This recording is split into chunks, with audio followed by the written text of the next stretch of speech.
안녕하세요. 안녕하십니까. 네, 유한타증권의 유동원 글로벌 자산배분 본부장님 나오셨습니다. 네. 네. 오랜만입니다. 네. 오늘 본부장님 자료 또 저희 게시판에 올라와 있으니까요. 네. 네, 받으셔서 같이 보시면서 보면 좋을 것 같습니다. 네. 자, 우선 조정의 끝이 정말 오는 건가? 예, 이 작년 말부터 이 중간 조정이라고 얘기를 했는데, 중간 조정이 올 거란 거는 예측을 했지만 이 정도까지 빠질 거라고 예측을 못했죠. 옛날로 되돌아가서 2008년도에 금융 위기가 터질 거라고 예측을 했지만 그 정도까지 빠질 거라고는 예측을 못했어요. 네. 예.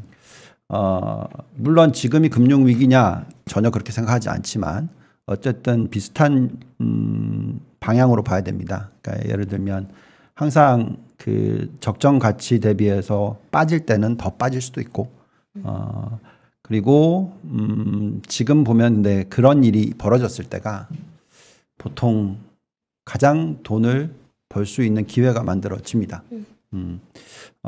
제 기억으로는 IMF 금융위기 터졌었을 때 가장 돈을 많이 벌 수 있는 저한테는 기회였었고요.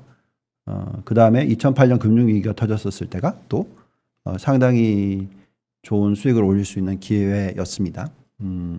그때 현대차, 기아차 정말로 그 전 세계에서 시장 점유율이 10%까지 올라가고 있었는데 주가는 뭐 4만 원, 뭐 7천 원 뭐 이랬었으니까 그때 우리나라가 시장 점유율이 전 세계 10% 가까이 갔었는데 시가총액 기준으로는 1.6%까지 떨어졌었으니까 그래서 당연히 5배, 6배, 7배 이렇게 올라갈 수 있는 기회가 만들어졌으니까요.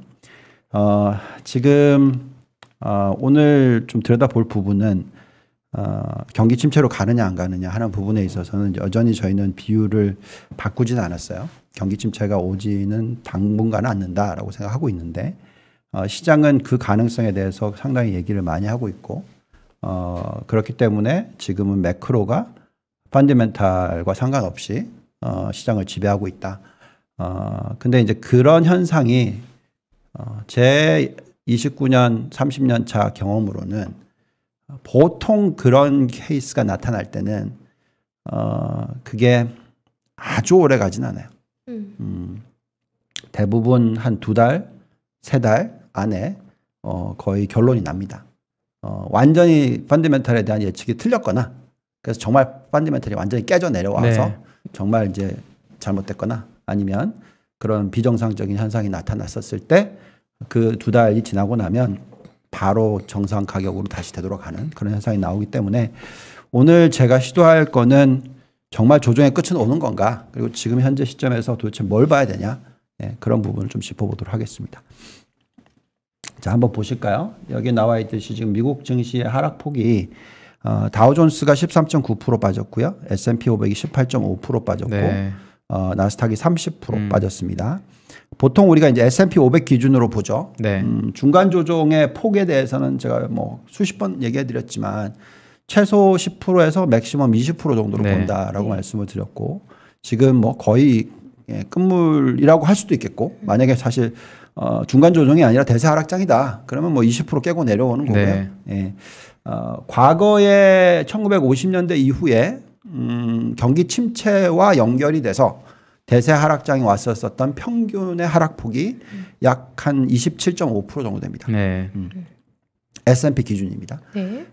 그래서 지금은 어쨌든 18.5%인데 만약에 정말 경기 침체가 오면 최소 27.5%고요.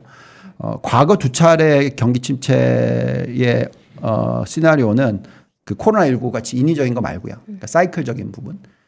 그때는 S&P가 다 50%씩 빠졌습니다. 그래서 만약에 정말 진짜 경기 침체가 온다고 지금 판단하시면 지금이라도 다 털고 나가셔야 되는 게 맞겠죠. 근데 계속 말씀을 드립니다만 정말 진짜 경기 침체가 지금 왔느냐 저희는 그렇게 생각하지 않고 있다고 말씀을 드리겠고요. 그 다음에 이제 이거 보시면은 글로벌 파이낸셜 에셋 포트폴리오의 전 세계입니다. 전 세계. 전 세계의 금융 자산이 지금 연초부터는 아니고 작년 뭐 한 2, 3월 달부터 시작해서 지금까지 14% 깨졌습니다. 이게 2008년 전체 하락폭이 19%였어요. 그러면 이건 정말 많이 깨진 겁니다. 그래서 경기 침체도 안 왔는데 네. 이 정도냐? 뭐 이렇게까지도 걱정을 하고 있는 상황이에요. 그래서 저희가 정말 최악의 시나리오를 생각을 하더라도 지금 그걸 이제 오버슛을 하는 거니까 그런 부분을 좀 생각을 해봐야 될 것 같습니다. 자, 지금 어느 정도의 극도의 공포 상황인지 한번 볼게요. 보통 제가 이제 이 공포와 탐욕 지수라는 것을 많이 쓴다고 얘기를 해드렸어요. 그러니까 단기적인 투자를 하는 트레이더들이나 뭐 그런 분들은 더 많이 활용을 하시겠지만 이 지수가 20 밑으로 떨어지면은 적극 매수 구간이고요. 네. 80 위로 올랐으면 적극 매도 구간입니다. 네, 최근의 밴드는 사실 그 정도까지 떨어지지 않았고요. 대부분 25, 75 정도 수준이었어요. 근데 지금 어제로서 19까지 내려와 있습니다. 자, 이 공포 탐욕 지수를 만들어내는 여러 가지 지표들이 있어요. 그러니까 어느 정도로 보이냐면 보시면 이게 이제 시장의 125일 무빙 에버리지죠. 네. 그래서 S&P가 얼마나 빠져 있느냐. 이게 지금 엄청난 공포다. 그죠? Extreme Fear라는 게 공포고요. 그다음에 이제 주가의 하락. 그죠? 52주 하이 앤 로우. 그러니까 가장 높은 기업들과 낮은 기업들. 지금 그러니까 많이 빠진 기업이 훨씬 많다라는 뜻인 거죠. 최악의 지금 현재 공포에 와 있고요. 그 다음에 저는 요거는 굉장히 좀 재밌게 봤었어요. 그러니까 스탁 프라이스 브레스라고 하는 부분은 이 거래량이 터지고 있는 부분인데요. 오히려 거래량이 터지고 있으면서 상승하는 종목들이 많다. 네, 그래서 요건 좀 재밌게 봤습니다. 그래서 이게 그리드라고 볼 수 있겠어요. 그 다음에 이제 풋, 콜 옵션은 당연히 아시겠지만 이제 얼마나 풋을 들고 있느냐, 얼마나 콜을 들고 있느냐. 그래서 풋을 많이 들고 있으면 있을수록 당연히 시장을 비관적으로 보는 거죠. 그래서 그게 지금 벌써 1까지 와 있으니까 지금 뭐 거의 가장 그 비관적으로 지금 보고 있는 상황이고요. 또 다른 지표들 또 보시면은 변동성 지표 뭐 지금 굉장히 많이 올라가 있죠.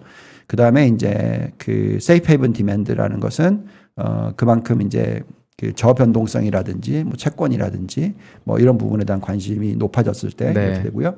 그다음에 정크본드 관련해서도 괴리가 얼마나 벌어지느냐 정크와 인베스트먼트 그레이드. 그래서 지금 전체적으로 다 익스트림 피어에 가 있다라고 보시면 됩니다. 변동성만 피어 정도고요. 아까 이 욕심이 들어가 있는 부분은 아까도 말씀드렸듯이 이 부분이라고 말씀드리겠습니다. 어쨌든 지금 현재 시점에서는 극도의 공포 상황이고요. 보통 이 정도까지 내려왔었을 때 투자를 하면 여기 차트 보시듯이 오랜 기간 동안에 있지 않아요. 그죠? 그래서 요거에 도달을 하더라도 다시 올라가는 케이스들이 다 나오기 때문에 저희는 한 2, 3개월 정도는 갈 수 있으나 그보다 더 오래 갈 것 같아 보이진 않는다라고 지금 생각은 하고 있습니다. 네, 제가 아까 이 자료를 봤었는데 저게 만약에 빨리 반등을 해서 올라올 수도 있잖아요. 그러면 그렇게 됐을 때는 그러면은 이제 걱정하시는 거나 고려하시는 게 올라갔으니까 이제 그리드가 되게 팔고 나와야 되겠다 생각하는 분도 있을 거잖아요. 옆으로 기는 게 아니라. 그렇죠. 저거는 트레이더들에 대해서 말씀을 드리는 거고요. 아니면 이제 장기적인 투자하시는 분들의 입장에서 매수 타이밍을 잡는 분들의 입장에서 점차적으로 투자를 하는 방법인 거고요. 그 이외에 지금 오늘 들여다볼 거는 그러면 사실 지금 이게 가장 중요한 핵심 포인트겠죠. 이게 정말로 금융위기 때처럼 경기 침체가 굉장히 세게 오느냐. 뭐 거의 지금 그 정도 공포스럽게 다들 느끼고 계시니까 그 과거하고 비교해 봐야죠. 그건 어쩔 수 없잖아요. 지금 우리가 예측하기 어려운 부분이니까 과거랑 비교를 해보는데 그럼 왜 이렇게 지금 공포스럽게 사람들이 생각을 하느냐. 당연히 미 연준입니다. 그죠? 미 연준의 금리의 인상 속도에 대해서 지금 의견이 굉장히 분분한 거죠. 거기에 연결이 되어 있는 게 다 인플레이션. 그러니까 물가가 계속 높게 나오니 미 연준이 스탠스를 바꿨는데 그 스탠스의 속도가 예측보다 훨씬 높다. 자꾸 더 높아지고 있다. 이것 때문에 바닥을 못 잡는 거죠. 그래서 그 과거에 어느 정도의 금리를 인상을 했는지에 한번 페이스를 보시면은 1980년대 이후 보시면은 이때 굉장히 빠르게 올렸습니다. 제일 빠르게 올렸어요. 1988년도입니다. 보시면은 이렇게 빨리 올렸지만 여기서 끝났어요. 그리고 가장 빠르게 올렸던 때가 94년. 이 주황색. 지금 예측치가 2022년이에요. 비슷해요. 그래서 자꾸 미 연준이 94년과 지금 비교를 하고 있고요. 그 이후에는 보시면 다 속도가 느리고 고점도 훨씬 낮고 네. 고점이 높은 때는 천천히 계속 꾸준히 올렸던 이게 이제 2004년부터 2008년 버블 만들어질 때입니다. 그래서 결국은 94년이랑 비교를 하고 있는데 저는 이제 이걸 비교를 많이 했다 보니까 많은 분들께서 자꾸 이제 70년대, 80년대하고 비교해야 되는 게 아니냐 이제 그런 얘기들 많이 하시죠. 네, 충분히 그렇게 볼 수도 있습니다. 이제 그걸 보는 데 있어서는 이제 과거와 추세가 바뀌었다라고 생각하기 때문에 그런 거예요. 과거와 추세가 바뀌었다라는 의미는 뭐냐면 지금 보시면은 이 10년 국채 금리가 계속 이렇게 낮게 유지가 되다가 이렇게 올라갔었죠. 네. 이렇게 올라가고 나서 이제 또 반대로 지금 계속 빠지고 있었는데 최근 들어서 이제 이 평평해지고 있는 겁니다. 그래서 저희는 이제 낮은 금리 시대는 지났다. 이제 더 이상 아니다라고 생각하는데 오르긴 오르는데 이제 오르는 폭이 여기도 보시면은 천천히 이렇게 이제 그러면서 점차적으로 가속도를 받죠. 그래서 이것도 그렇게 될 거라고 저희는 생각합니다. 그래서 3% 근처에 오면은 보통 이제 여기서 추가적으로 올라갈 룸은 저희는 3.5 정도까지로 보고 있는데, 네.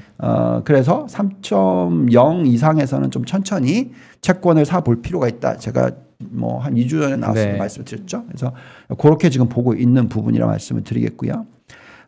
그 다음에 이제 저희가 중간 조정이라는 얘기를 하면서 올해가 중간 선거해이기 때문에 그래서 정치적인 요소들이 시장을 지배를 좀 많이 하는 편이다. 보통 대통령 임기 2년 차에 있어서.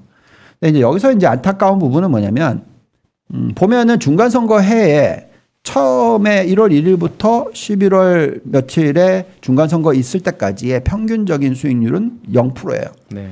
근데 이제 빠졌다가 올라가는 0%입니다. 근데 빠진 게 언제 빠져서 바닥을 잡을지에 대한 답은 없어요. 보시면 1950년대 이후에 date of low니까 가장 저점을 형성했던 시기 보시면 7월 17일, 8월 31일, 2월 25일, 6월 28일, 10월 7일, 5월, 10월, 11월, 8월, 9월, 10월, 4월, 8월, 10월, 6월 없잖아요. 그러니까 네. 정확하게 모르는 거죠. 어느 시점인지는 모르겠죠. 그렇지만 중요한 것은 바닥을 잡고 나면 그 이후에 1년은 항상 똑같은데 네. 32.3%를 되돌렸으니 하락폭을 되돌린다. 이 정도로 보시면 될 것 같아요. 그래서 그것을 생각을 한다면 얼마나 길었느냐, 최고로 길었던 게 얼마냐 보면 되겠죠. 그죠?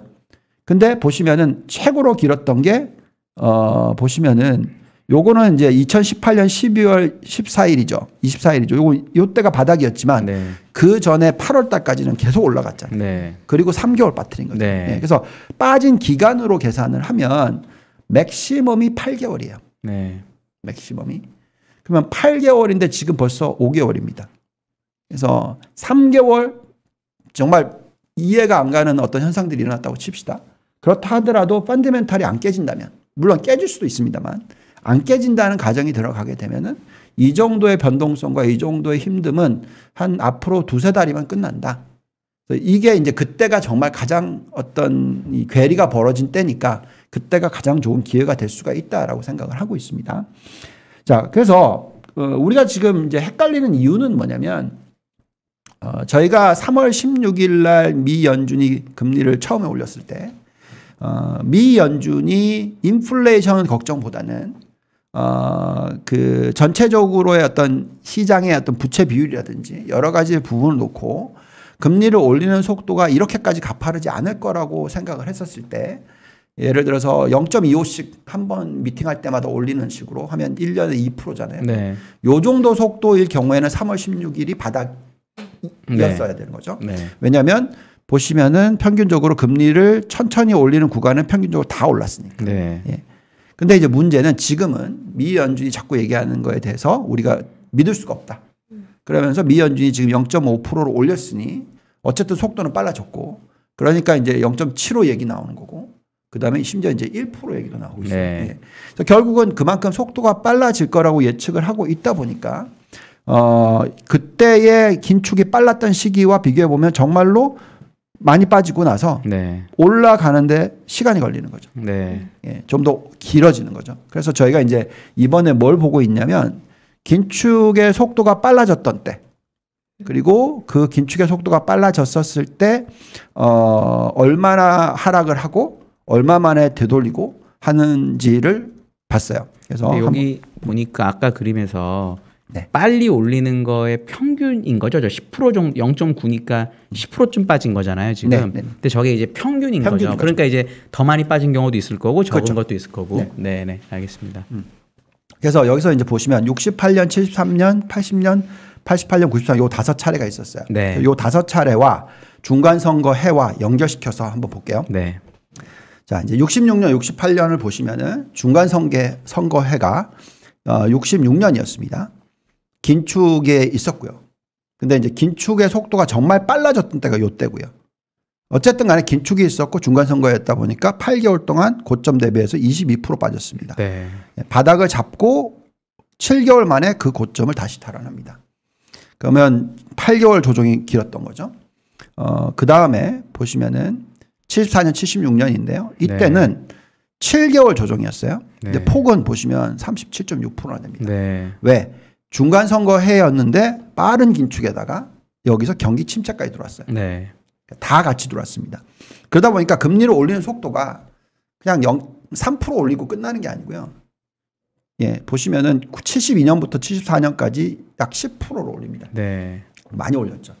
그렇지만 그래도 그게 다 일어났는데도 불구하고 이 빠진 37.6%를 되돌리는 거를 1년 반 만에 또 해냅니다. 네.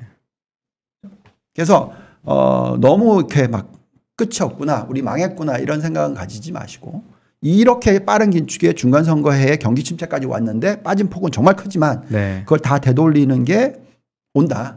예. 그렇게 생각하시면 될 것 같고요. 자, 그다음에 82년, 84년도 많이들 또 비교하고 계시죠. 이때가 볼커 뭐 얘기하면서 보시면 이제 7개월 동안 얼마나 빠졌냐면 16.7% 빠졌어요. 근데 요게 왜 요것밖에 안 빠진 것처럼 보이냐면 그 전에 계속 빠졌습니다. 네. 예. 근데 어쨌든 요때가 중간 선거해였고 긴축이었고 또 경기 침체도 같이 왔었다라는 거죠. 그래서 경기 침체가 오기 전부터 빠지기 시작해서 그 경기 침체가 온 해에 빠진 게 16.7%고 그러니까 경기 침체가 끝나는 케이스가 되다 보니까 2달 만에 되돌리는 거죠. 다 올리는 거고. 그래서 이런 모습이 있었고요. 그 다음에 이제 86년, 89년은 요거는 보시면은 중간 선거해인데 긴축도 없었고요. 경기 침체도 안 왔고 그러니까 계속 올라갔어요. 뭐 조정이 약간 일시적 요만큼? 네. 계속 올라갔어요.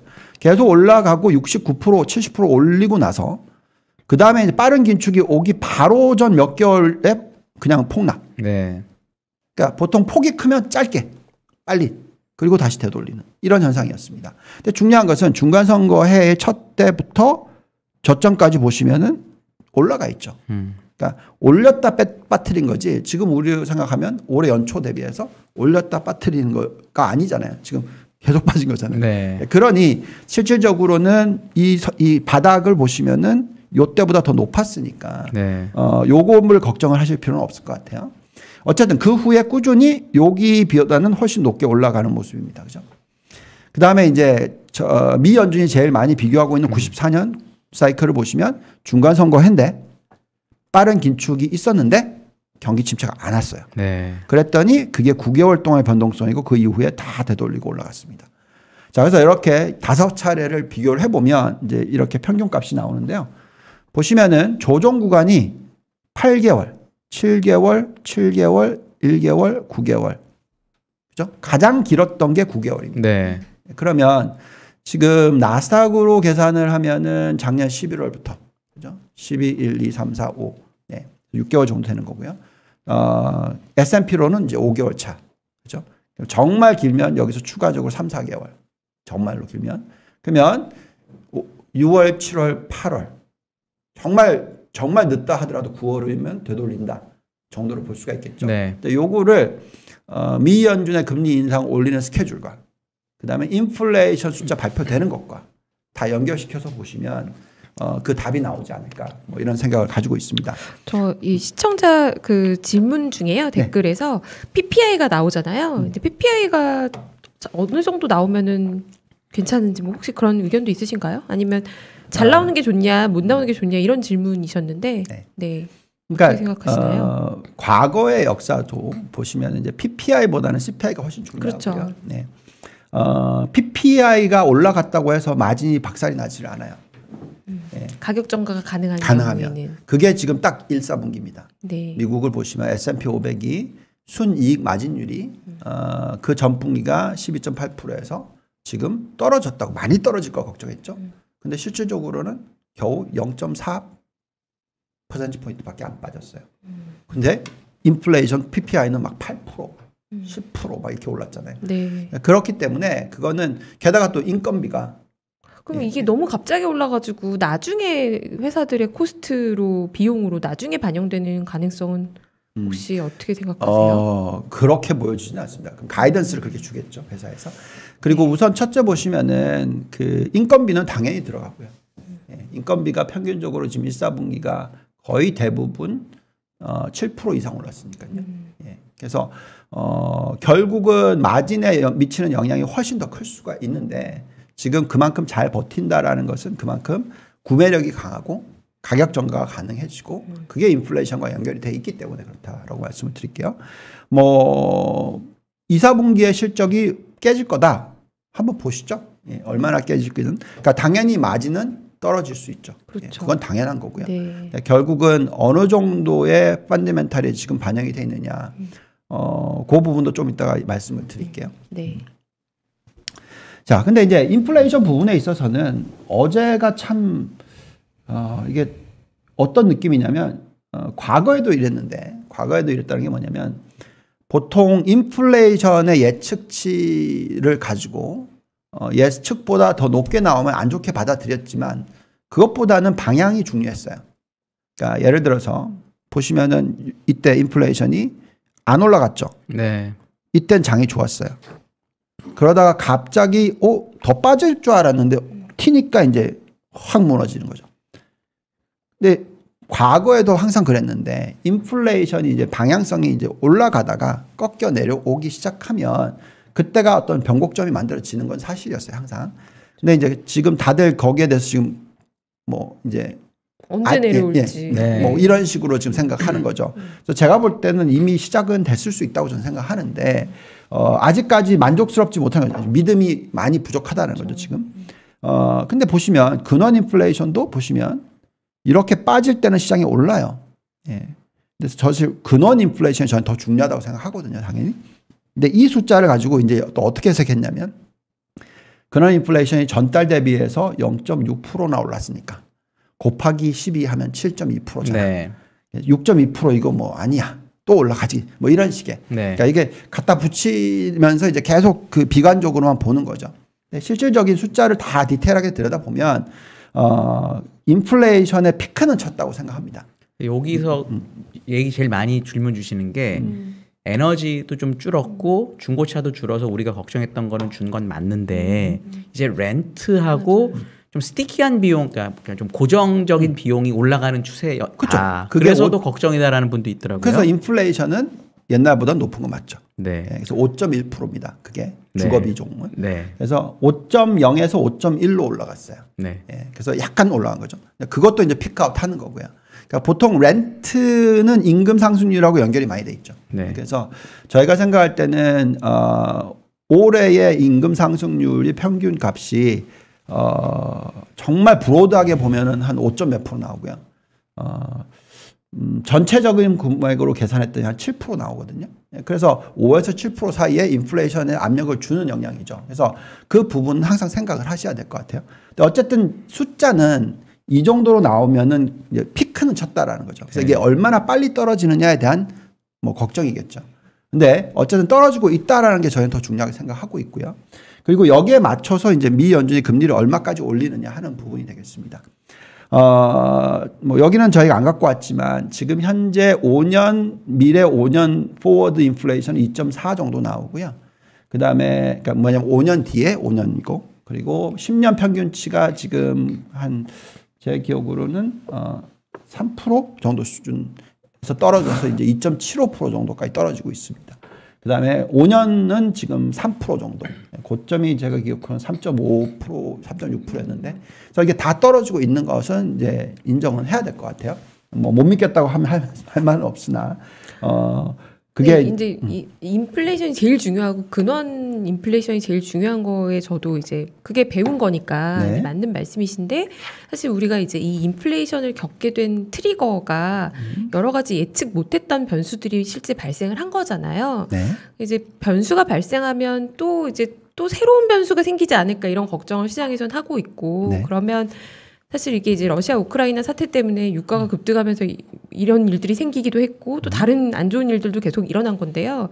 사실 인플레이션이 진짜 피크를 찍었는지에 대해서 우리가 그렇게 확신을 할 수 있는지가 저는 약간 우려스러운 부분이 좀 있는데, 이건 어떻게 생각하시나요? 왜냐하면 둔화된다고 하더라도 아니 이미 그거를 얘기를 하시면서 시장이 빠지고 있는 거잖아요. 그래서 그거에 대해서 제가 뭐라고 답변을 하겠습니까? 그거 뭐 그렇기 때문에 변동성은 일어나는 거고요. 그렇죠. 이미 아는 질문을 하실 필요는 없을 것 같고 죄송하지만 네. 인플레이션이 안 좋을 거라고 생각하니까 지금 시장이 변동성이 있는 거고요. 그러니까 시장은 저게 피크가 아닐 수 있다라고 네, 생각해서 그걸 빠지는 때문에 거다. 변동성이 있다라고 말씀을 드리는 거고, 그렇기 때문에 그 인플레이션 숫자를 보면서 판단을 해야 되는 거고, 만약 그게 진짜 우리 지금 미 연준이 예측하는 것처럼 뭐 우리가 지금 예측해왔던 것처럼 피크를 쳤다, 숫자는 꺾여 내려오는 게 맞다, 그러면 또 시장이 반등을 하겠죠. 어쨌든 지금은 극도의 공포, 믿지를 않는다. 말씀하신 대로 믿지 않고 있기 때문에 숫자가 나오는 걸 보자 이런 분위기로 지금 시장이 가고 그렇게 있죠. 지금 간 거죠. 네. 어제 그렇게 모습이 나왔고요. 네. 자, 그래서 어쨌든 뭐 인플레이션 예측치라는 건 의미가 없잖아, 그러면. 그죠? 예측치는 이렇게 나오고 있어요. 8.5%가 고점이 맞고요. 3, 4분기가 되면 7%대로 떨어지고, 그 다음에 내년 말이 되면 2%대로 떨어진다. 이게 지금 평균 컨센서스입니다. 근데 그건 뭐 틀릴 수 있다라는 건 당연히 인정을 해야 되는 거고. 그래서 그 부분에 있어서는 지금 어쨌든 방향은 항상 과거에도 이렇게 꼭지를 찍고 떨어질 때 가파르게 떨어지지. 그렇죠? 네. 당연히 이 밴드 위로 쳐져서 올라올 때는 당연히 떨어질 때도 빠르게 떨어지는 게 맞는 거니까요. 그래서 지금 그렇게 올라갔고 지금 떨어지는 모습이 시작됐고, 그죠? 그래서 이게 떨어질 거냐 안 떨어질 거냐잖아요. 네. 근데 지금 유가가 어쨌든 $100에서 $127까지 갔었고, 지금 떨어져서 $100에서 $110 사이에 왔다 갔다 하고 있고, 그 다음에 이제 가장 걱정을 했던 자동차, 신차, 뭐 중고차 다 고점 찍고 떨어지고 있으니, 이제 지금은 다들 또 못 믿겠다 이건데, 뭐 그거는 뭐 제가 뭐라고 말할 수 없을 것 같고요. 네. 네. 자, 그래서 지금 우리가 결국은 인플레이션에 대한 숫자를 보면서 확인하고 싶어하는 욕심이 정말 많이 생겼다. 그래서 그거는 인정을 하자. 자, 그다음에 이제 여기서 또 중요한 것은 인플레이션 숫자뿐만이 아니라 인플레이션이 떨어지던 어느 정도 수준이 나오던 간에 경기 침체가 일어날 거냐 안 일어날 거냐 하는 부분이지 않습니까? 그래서 경기 침체가 우리는 계속 안 일어날 거다라고 예측을 하고 있는데 그게 말이 되냐? 뭐 우크라이나 사태 때문에 경기 침체라도 일어나겠지. 지금 중국이 저렇게 봉쇄를 하는데 당연히 경기 침체가 일어나겠지라고 얘기를 하고 있죠. 근데 이제 그거는 결국은 이벤트성이죠. 푸틴이 어떻게 하느냐, 시진핑이 어떻게 하느냐에서 하루아침에 사라질 수도 있는 거고 계속될 수도 있는 거고, 그건 정답이 없어요. 네. 그래서 그거를 가지고 어떤 투자 전략을 세우는 것은 잘못됐다고 저는 생각합니다. 다만 경제적인 사이클로 놓고 봤었을 때 과거에서 항상 비교해 봤던 어떠한 지표들을 보면서 경기 침체가 올 건지 안 올 건지를 판단을 하는데, 우리가 가장 많이 쓰고 있는 게 장단기 금리 차이고, 네. 또 그 이외에 미 연준이 자기네들이 보고 있는 경기 침체 이 가능성에 대한 퍼센트지, 네. 이거를 예측을 하고 있죠. 그래서 어쨌든 지금 보시면 10년 마이너스 2년의 장단기 금리 차는 빠졌다가 올라와서 평균적으로 지금 좀 안정을 찾고 있고요. 그 다음에 10년 마이너스 3개월을 보시면 계속 올라갔다가 지금은 2%대에서 지금 있습니다. 네. 그래서 요걸 가지고 보면 미국의 이 경기 침체가 올 가능성 12개월 평균 보시면 과거의 70년대, 80년대 보시면 40%, 60%, 80%, 100%. 당연히 경기 침체가 왔죠. 이때도 보시면은 40%대, 이때도 50%대, 이때도 40%대 다 보시면 경기 침체가 왔어요. 그리고 이때도 40%까지 갔고, 네. 그죠? 왔습니다. 근데 지금 여기에 있어요. 그래서 이걸 보고 있으면 진짜 경기 침체가 와? 경기 침체가 오려면 진짜 대출 증가율이 줄어야 되고요. 장내금리차가 완전히 이제 인버스가 그러니까 일드 커브가 인버티드 돼야 되고 네. 그런 부분인데 지금 현재의 확률은 5%입니다. 저 데이터는 저희가 그냥 개인들도 인터넷에서 찾아볼 수 있는 데이터인가요? 네. 저 사이트 소스에 들어가면은 확인을 계속 할 네. 수 있는 이거는 거죠? 네. 그 많이 찾을 수 있습니다. 네. 찾아보시면 되겠고요. 네. 미 연준도 만드는지 정확하게 모르겠습니다만 어디 무슨 지역 연준에서 만들어서 발표를 하는 걸로 제가 알고 있습니다. 네. 보시면 알 것 같고요. 네. 자, 그다음에 그 장내금리차와 여신 증가율이 중요하다고 말씀을 드렸잖아요. 여기서 이제 한 가지 팁을 가르쳐 드리면요. 지금 9%의 여신 증가율이 일어나고 있어요. 그럼 대출 증가율이 9%예요. 지금 이제 금리가 많이 올라가고 있잖아요. 그럼 이제 우리는 보통 제가 미국에 대한 부분도 그렇고, 그다음에 우리가 한국에 제가 과거에 이제 은행을 분석을 할 때 우리나라가 IMF 위기가 터지기 전에 이제 우리가 이제 어떤 계산을 하냐면 보통 대출 증가율이 금리보다도 더 낮아지면 그거는 터질 확률이 높아요. 그러니까 예를 들어서 펀디멘탈이 안 변했다고 칩시다. 근데 캐시플로가 없어졌다고 쳐요. 그 회사는 좋은 회사가 아니다고 칩시다. 근데 계속 돈을 빌려줘요. 이자율이 10%입니다. 네. 그러면 내가 10%를 더 빌릴 수 있으면 그 10%를 가지고 이자를 내면 되는 거죠. 안 망하죠. 네. 근데 만약에 내가 캐시플로가 망가져 있는데 이자보다 대출을 더 많이 못 해요. 그러면 당연히 못 내는 거잖아요. 네. 그게 디폴트가 되는 거죠. 그래서 우리는 보통 은행 애널리스트는 대출 증가율과 금리를 비교를 해서 많이 와요. 지금 현재 미국의 여신 증가율이 9%입니다. 이제 금리가 많이 올라갔다고 얘기를 하죠. 근데 이제 30년 모게지 금리가 지금 얼마까지 올라와 있죠? 5%대 중반. 네. 5%. 그래서 아직 그게 아니죠. 그래서 결국은 지금 이 대출 증가율이 높게 유지가 될 때는 보통 터지지는 않는다라고 말씀을 드리겠고요. 또 비교를 해보면 연체율도 정말 지금 낮아요. 보시면 이 수준입니다. 그래서 이런 숫자를 보고 있으면 은행 애널리스트의 입장에서는 이게 왜 경기 침체랑 연결될 거라고 생각하나 자꾸 이제 저는 이제 다웃이 생기는 거고요. 대출 관련해서는 요즘 그런 얘기 많이 나오더라고요. 지금은 연체율이 되게 낮은데 최근에 리볼빙 론이 늘었고 그리고 특히나 젊은 사람들이 많이 빌렸는데 그 젊은 사람들이 빌렸던 돈이 암호화폐나 주식시장이나 이런 자산시장으로 가 있고 그게 선순환이 돼가지고 리볼빙으로 돈을 갚았었는데 지금은 확실하게 악순환으로 접어든 것 같잖아요. 그러면 지금은 연체율이 낮지만 나중에 되면 연체율이 올라갈 수 있으니 미리 주식이 반영한 거고 뭐 이런 거다 이런 얘기도 그렇죠. 있어요. 얼마든지 만들 수 있습니다. 네. 당연히 그렇고요. 의견이 어떤지 너무 궁금해요. 저는. 네. 그러니까 저희가 지금 봤을 때 가계 연체율이 지금 얼마까지 괜찮냐면 1%대 중반 정도 됩니다. 네. 그래서 최근에 이제 리볼빙 부분의 증가율이 높은 편이에요. 그래서 그 증가율이 높으면 높을수록 터지지는 않습니다. 예. 근데 그것의 퍼센티지가 전체 여신에 얼마나 되는지를 계산해야 될 거고요. 지금 이 미국의 총 연체율 추이를 보시면은 이게 이제 전체 여신이에요. 전체 여신은 GDP의 거의 한 17조 달러 정도 되니까 한 80% 정도 됩니다. 네. 그래서 과거에 터졌을 때 보시면 6% 그죠? 뭐 지금 이렇게 올라가기 시작하면서 3% 위로 올라서는 모습들도 보여줄 때 터지는 거죠. 네. 그래서 지금 뭐 만약 그게 맞다면 계속해서 그게 이제 터져 나오기 시작해야죠. 우리가 지켜볼 겁니다. 그죠? 근데 중요한 거는 그때까지는 안 터지겠죠. 그러니까 무슨 얘기냐면 계속 리볼빙을 해준다면 터지진 않죠. 근데 은행권이 그럼 그거를 해주냐 안 해주잖아요. 그걸 해주는 거를 뭘로 보냐면 이걸 보면 돼요. 미국의 입장에서는 은행권이 지금 자기 자본 비율이 저렇게 높으면 대출 해줍니다. 그러니까 물론 연체율이 높을까봐 걱정을 하면서 갑자기 뭐 예금을 대출을 확 줄일 수는 있어요. 그 가능성은 있는데 그렇게 할 론 오피서는 없어요. 예.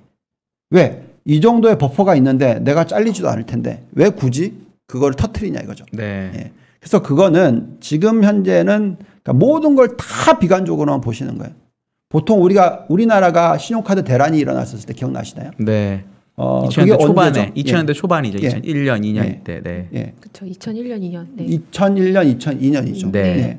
그때 그러고 나서 사실 그 탁 터졌던 부분이 우리나라 은행의 전체 여신의 그렇게 큰 규모가 아니었어요. 네. 카드 회사만 다 날라갔지. 네. 그렇죠. 예. 우리 미국도 마찬가지로 그런 신용카드 관련된 부분에 날라간 애들이 있어요. 그때가 1980년대 제 기억으로. 네. 그러면서 어느 정도의 사장의 흔들림이 있었지. 그게 경기 침체 뭐 이거 아니었거든요. 네. 그래서 지금은 그러니까 모든 악재만 보고 계세요. 아까도 말씀드렸지만 인플레이션도 마찬가지로 꺾여 내려온 거는 아무 상관없어. 그렇지만 전달 대비해서 오른 폭이 이렇게 높으니 앞으로 계속 이게 맞을 거야. 네. 그리고 그걸 연결시키는 게 당연히 러시아 우크라이나 사태 있고 그다음 병목 현상이 지금 중국에서 일어나고 있으니까 너 여태까지 틀렸잖아. 이거 맞지? 이렇게 자꾸 그렇게만 보고 있는 거죠. 저는 그것도 사실 좀 이제부터는 위험한 거죠. 네. 이제는. 네. 현재 이렇게 티어 1 캐피탈이 높은 상황에서는 이게 이제 BIS 비율이 15.6%가 아니라 플러스 알파잖아요. 그러니까 우리가 보통 은행은 스트레스 테스트를 해요. 네. 그래서 여신 증가율이 있는데 여신 증가율이 떨어지는 이유는 그만큼 은행이 펀더멘털이 안 좋아졌기 때문에 대출해주면 안 되게 네. 이게 리먼 사태거든요. 몸살이기를 해야 되고 너 그거 대출해 주려면 너 빨리 캐피탈 더 집어넣어. 못해. 이게 이러면 터지는 거란 말이에요. 근데 지금 현재 시점에서 이 숫자를 보고 있으면 방금 말씀하신 그 카드 문제가 생긴다 하더라도 얼마든지 버퍼가 있는 거거든요. 네. 그러면 그거를 꺼트린다? 그렇게 하지 않아요. 왜냐하면 카드의 금리는 20%거든요. 그렇기 때문에 그거를 늘려서라도 갚는 것처럼 보이게 하겠죠. 우선은. 네. 물론 그게 너무너무 커지면 터질 수 있겠으나. 그죠? 그 부분은 계속 보시면서 판단하시면 될 것 같습니다. 네. 네. 자, 그래서 우리가 보통 이런 계산을 합니다. 정부 부채 비율을 가지고 미 연준이 생각하고 있는 고점의 금리는 어느 정도 될까? 보시면 정부 부채 비율이 65%대였고요. 그때의 10년 국채 금리 평이 7%대입니다. 94년. 98년에 60%대고 5.5%였어요.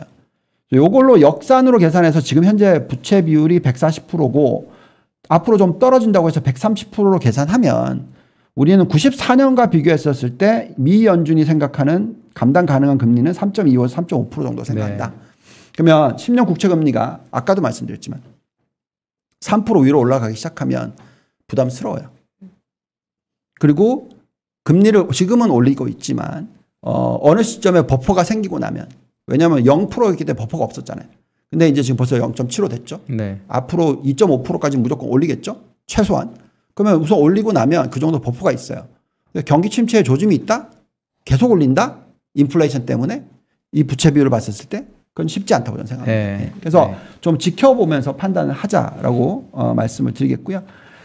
그 다음에 이제 모기지 금리 부분으로 계산해 보더라도 과거에 이제 서프라임 사태가 터졌을 때 그때 모든 부분을 계산했었을 때 이런 계산이 나와요. 가계부채 비율과 금리. 똑같이 가계부채 비율로서 금리를 계산했었을 때 요 정도의 어떤 위기들이 왔다 하면 현재의 가계부채 비율인 78.5%를 계산했었을 때 어느 정도까지의 금리가 올라가면 30년 모기지 금리가 올라가면 그때가 되면 좀 걱정스럽냐라고 역계산을 해보니까 한 7%대 정도 나옵니다. 네. 지금 한 5.3 요 정도까지 올라와 있고요. 거기도 아직 여유가 있다 이렇게 생각하고 있습니다. 자, 이제 이 지표는 이게 이제 미 연준 사이트에서 보시면 나오는 지표예요. 이게 이제 뭘로 보는 거냐면 고용, 산업 생산, 실질 개인 소득, 그다음에 실질 제조 무역 매출. 요걸 가지고 미 연준이 만드는 차트입니다. 예. 그래서 지금 분명히 이렇게 낮게 유지되다가 확 튀기 시작해요. 그럼 경기 너무 빨리 올라가네요. 저 올라갈 그렇죠. 때가. 항상 보면 확 튀기 시작해요. 그래서 확 튀기 시작하는 부분을 보면 되는데 지금 아직 확 튀는 모습도 안 나오고 있어요. 예. 그래서 한번 지켜보시죠.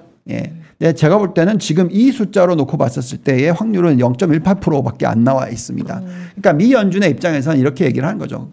그래서 지금 올릴 수 있을 때 빨리 올리겠다. 버퍼를 만들어 놓자. 네. 혹시나 또 경기 침체 소짐이 보인다. 그럼 또 금리 내리면 된다. 이 생각이거든요. 그래서 어쨌든 지금은 속도를 빨리 하려고 하고 있고 그래서 우리가 지금 그 속도가 빨라지는 구간 동안에는 예를 들어서 0에서 0.25, 0.5, 0.75, 1.0 이 구간에는 시장이 오를 수가 없죠.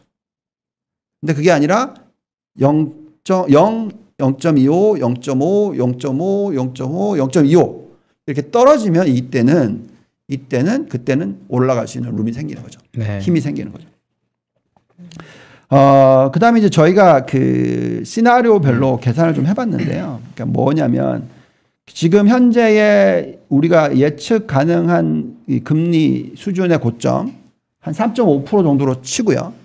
그래서 10년 국채 금리가 3.5%까지 간다고 예측을 하고 여기에 그 ROE, 그러니까 자기 자본 이익률이 변하는데 어떻게 변하냐면 이익 증가율이 0%로 된다, 올해. 그러니까 올해 경기 침체까지 가면은 마이너스 될 수 있지만 그 정도까지는 아니라고 치면 왜냐하면 벌써 1, 4분기 실적이 발표가 됐는데 이익 증가율이 EPS 증가율이 10%입니다. 네. 근데 지금 계산을 우리가 집어넣는 거를 올해 0이라고 치는 거예요. 그럼 그 10% 다 사라지고 네. 더 꺾여 내려와서 그래서 0%로 계산을 하고 그다음에 이제 리스크 프리미엄이라고 하는 것은 뭐 어쨌든 사이클에 따라서 틀리니까 그래서 최고의 시나리오를 5.5% 잡는다면 최악의 시나리오는 1%를 더했어요. 네. 예, 그러면 이제 적정 가치가 떨어집니다. 자, 그렇게 계산했었을 때의 다우존스의 적정 가치가 32,300이 나와요. 그러면 이거 오버슛은 할 수 있어요. 언제든지. 그때 코로나가 터졌을 때도 그 숫자 대비해서 오버슛을 조금 하긴 했어요. 네. 그렇지만 그 정도까지 오면 저는 좀 마음이 편해진다는 거죠. 그래서 이 정도 가격대에서는 빠지더라도 정말로 얼마나 더 빠질까? 시간으로는 아까 말씀드렸듯이 2개월에서 4개월 정도의 기간이 있다면 그 사이에 얼마나 더 빠질까 하는 부분이고요. S&P도 계산해 보면 4,000이 나옵니다. 그러니까 지금 벌써 3,950대까지 떨어졌었죠. 네. 그러니까 지금 오버슛을 또 했고요. 나스닥은 더 심합니다. 사실 12,300 정도 나와요. 네. 지금 벌써 뭐 11,300 이렇게까지 네. 빠졌으니 네. 추가로 더 빠진 거죠. 보통 사이클이 안 좋을 때 S&P 빠지는 폭에 거의 뭐 1.5배, 2배까지도 빠지는데 지금 딱 그런 모습이죠. 18.5% 빠졌는데 30% 빠졌으니까 네. 1.5배. 네. 예.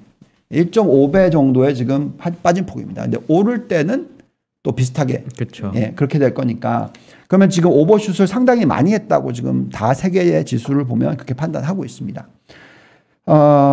보시면 이제 실적이 중요하겠죠. 실적을 보시면 1, 4분기가 그러니까 이런 실적이 나오고 있는데 계속 빠뜨린다. 이게 쉬울까 하는 부분을 또 이제 고민을 하게 되는 거죠. EPS가 지난주에 지금 예상치 상회를 보시면 79%의 기업입니다. 전체의 87%가 발표를 했어요. 그다음 매출도 74%의 기업이 예상치를 상회했습니다. 여기에 이익 증가율이 9.1% 나왔고요. 그다음 매출 증가율이 12.2% 나왔습니다. 5년 평균보다 훨씬 높은 숫자가 지금 나오고 있고 10년 평균보다 훨씬 높은 숫자가 나오고 있어요. 가격 전가가 됐다라는 얘기입니다. 그래서 순이익 마진율이 12.3%. 그죠? 4, 4분기가 12.4%였어요. 네. 이 정도밖에 안 꺾였나? 그 전에 12.8%입니다. 0.4, 0.5 이렇게 꺾였어요. 그러니까 이걸 보고 있으면 벌써 2분기 연속으로 이 PPI가 올라간 거를 CPI가 커버를 해줬다는 거죠. 많이 커버해줬죠. 그래서 현재의 그리고 여기서 이제 efficiency라고 하는 게 있죠. 그러니까 productivity, 그러니까 생산성. 그래서 인건비 올라간 부분이 매출과 연결이 됐느냐 안 됐느냐 됐다라는 거죠. 그래서 생산성 지표가 떨어지는 폭이 그렇게 크지 않았었기 때문에 순이익 마진율이 저렇게까지는 안 떨어졌구나 이렇게 보여지는 거죠. 물론 다음 분기가 2, 4분기 지금 현재 이 분기가 인건비가 더 많이 올라갔고 매출 가격 전가가 안 됐고 원자재 가격이 계속 더 올라갔고 이를 계산했었을 때 마진이 큰 폭으로 빠진다. 그러면은 당연히 우리가 아까 이익 증가율 10% 올라갔던 거 다 깨고 내려와서 0% 이렇게 계산할 수 있습니다. 근데 그게 아니라 2, 4분기 실적이 나왔는데 또 가격 전가가 됐고 또 괜찮다. 그러면 이게 또 이 펀더멘탈로 봤어서 너무 싸 보이게 되는 거죠. 자, 지금 현재 밸류에이션은 어디까지 내려와 있나라고 보시면은 S&P 500 기준으로 지금 어제 가격으로 계산해 보면은 한 16.9배 정도까지 내려왔어요. 이게 미국의 10년 평균 네. 5년 평균이 18.6입니다. 그러니까 지금 상당히 많이 내려왔다라고 생각하시면 될 것 같고요. 그래서 이제 저희가 이제 쭉 설명을 해드리는 거는 이 현재 시점에서 보시면은 성장주들이 많이 빠졌죠. 성장주들 중에서도 특히 작년 2월, 3월이 피크였어요. 이게 이제 아크를 보면 답이 나오죠. 근데 대부분의 많이 빠진 성장주들이 실적이 뒷받침 안 되는, 즉 적자 기업들. 우리나라로 따지면 이제 쿠팡이 고점 상장되고 나서 80% 빠졌습니다. 네. 그러니까 대부분 이렇습니다. 그러니까 실적이 적자인데 이자율이 올라가니, 실적이 적자라는 거는 뭐죠? 자금을 조달을 해야지만 살아남을 수 있다. 아까 대출 증가율. 네. 그거와 똑같은 거예요. 개념이. 내가 돈이 필요하니 이걸 계속 시장 점유율을 높여가려면 돈을 빌려와서라도 해야 되는 거잖아요. 그래서 그게 안 되면 깨지는 거죠. 그런 회사들은 대부분 주가가 80%씩 빠질 수 있죠. 왜냐하면 자기 자본을 다 깎아 먹을 수도 있는 거니까. 그래서 그렇게 빠진 게 대부분 작년 2월부터 이렇게 빠진 거고요. 근데 그것을 제외하고 나서 나스닥으로 계산하면 작년 11월부터 밑에까지 계산하면 30% 빠졌습니다. 근데 여기서 이제 반도체도 30% 빠졌고. 그러니까 결국은 지금 보면은 상당히 많은 거품이 해소가 됐어요.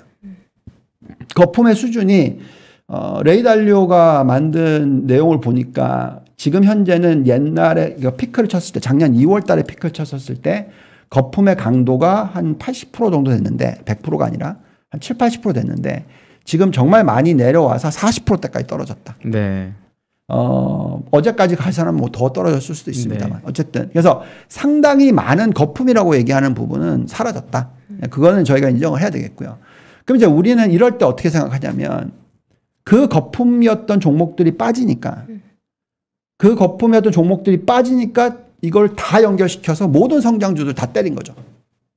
그러니까 예를 들면 이런 거죠. 우리나라로 따지면 삼성전자, SK 하이닉스 실적이 지금 꺾인 게 아니라 계속 역대 최고치를 계속 보여주고 있는데 그 숫자가 앞으로 꺾일 거야 라고 예측하면서 주가는 이렇게 빠뜨려 놨다라는 거죠. 30% 빠졌다는 거죠. 그러면 그게 말이 되느냐 하는 걸 갖다 생각해야 되는 거죠. 실적이 그럼 앞으로 어떻게 나올 거냐. 그래서 저희가 생각할 때는 이런 종목들의 이 실질적인 어떤 실적이 굉장히 좋게 계속 나오면 주가는 반등할 수 있는 힘이 생긴다라는 거죠. 지금은 실적 안 봅니다. 매크로가 시장을 지배하고 있고 이 매크로에 따라서 시장의 변동성이 있다라고 보여지는데 결국 이럴 때는 우리는 그러면 괴리가 벌어지니까 종목 공부를 하자. 첫째도 실적이고 둘째도 실적이고 셋째 실적이다. 그래서 개별 종목을 보고 개별 업종을 들여다보고 우리가 정말로 들고 있을 만한 걸 갖다 버틸 수 있을 만한 종목을 사자. 그게 우리 전략이고요. 그래서 이렇게 포트폴리오를 좀 구성을 해놨고요. 이 안에서 13개 대표 종목으로는 저희가 구글이랑 마이크로소프트에 대해서 계속 얘기를 하고 있고요. 그다음에 저희는 계속 반도체에 대해서는 정말 이건 계속 기회다라고 말씀을 드리고 있고, 그다음에 뭐 이건 반도체 매출 부분이고요. 그다음에 신재생에너지 마찬가지로 저희는 중국 쪽을 좋게 보고 있고요. 그다음에 자동차도 당연히 테슬라 플러스 그 이외 기업들 좋게 보고 있습니다. 2등에 우리나라 기아차가 들어있네요. 네, 올라오네요.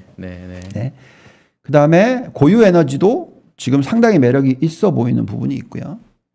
그다음에 원자재도 일정 부분 좋아 보이는 종목들이 있습니다. 그다음에 금융업종도 보시면은 제2금융권, 은행들보다는 이런 종목들도 한번 들여다보실 필요가 있지 않나라는 생각이 듭니다. 자, 그래서 결론은 지금이 가장 힘들기 때문에 건드리고 싶지도 않을 거예요. 근데 이 포트폴리오를 구성을 하면서 이런 포트폴리오를 구성을 한다면 여기서 저희가 종목 공부를 해놓고 그 종목을 사 모으고 있다면 버티실 수 있습니다. 그리고 그 버티는 기간이 앞으로 2, 3개월, 길면 4개월 맥시멈이라고 생각하신다면 물론 당연히 뭐 레버리지를 써서 사는 거 뭐 이거는 버티시기도 힘들고, 그래서 항상 말씀을 드렸습니다만 감당 가능한 레버리지를 쓰자 정도로 말씀을 드리겠고, 지금은 종목을 선별을 꼭 하셔서 좀 잘 버티시기를 진심으로 바랍니다.